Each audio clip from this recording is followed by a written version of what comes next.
Because I have to tell you this, and you may think I'm nuts if you want to, but this is the truth. Either these men are following the book of Revelation, the book of Revelation as it is in the Bible. Mm-hmm.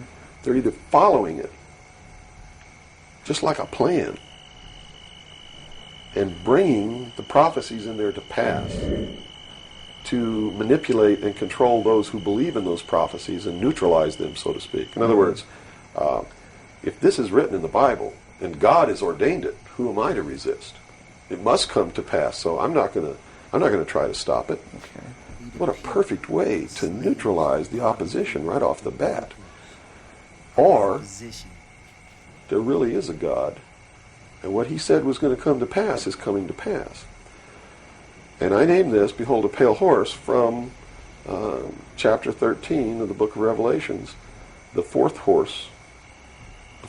horseman of the apocalypse is the pale horse. And I looked, and behold a pale horse, and his name that sat upon him was Death. And hell followed with him, and power was given unto them over the fourth part of the earth, to kill with sword, and with hunger, and with the beasts of the earth. Quite in the realm of common sense. Well, it's not strange at all. It's what they've been trained all their life, that if they hear these buzzwords, Mm-hmm. they're listening to some loony idiot talk, and it has no substance to it.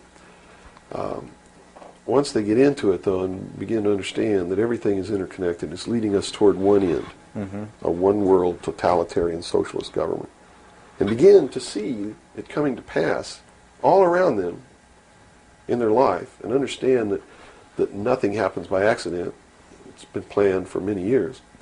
Then they begin to understand that, Governor of Arkansas was selected in 1991 by the Bilderberg Group in Baden-Baden, Germany, to be the new president of the United States. Remember what happened to Gary Hart? What did he do? He went out on a boat with a woman who wasn't his wife, and he was destroyed. Look at Clinton. What's happened to him? Nothing. The press is on his side. They're helping the guy. You know why? Because he was chosen by the people who own the press to be the next president of the United States. Now, I don't know if he will be or not. That's up to the American people.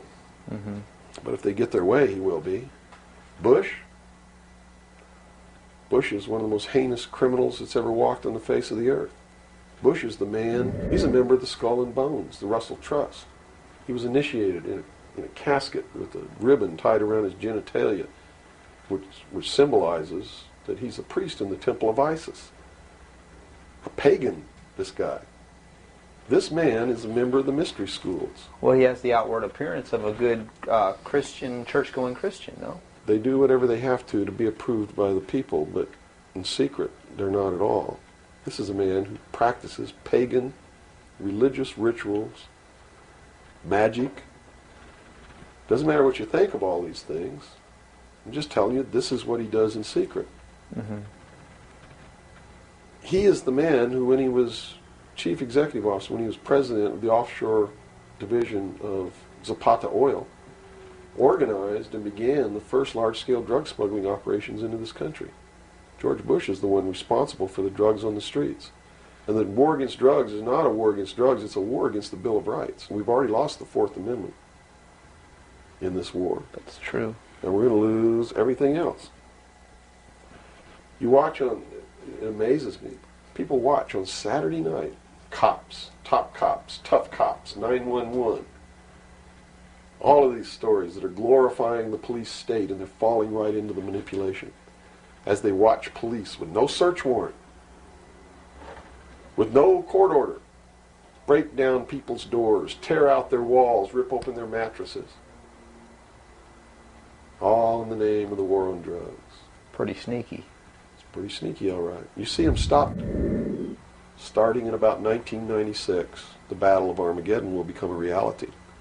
Not because two nations got mad at each other and decided to fight. And that's why Saddam Hussein was not destroyed. He will be the instrument that will bring that to pass. Right. Yeah, they purposely did not go in and do that. Saddam Hussein will be portrayed as the Antichrist. Babylon is in Iraq. Mm-hmm. Read the book of Revelations. Whether you believe in the book or not, read it, because the men who are bringing this about are using it as their script. Well, the UN did indeed charter Israel as a sovereign nation. They were the ones who created this state. That is correct. It was really created by Great Britain and the United States, with the United States being the major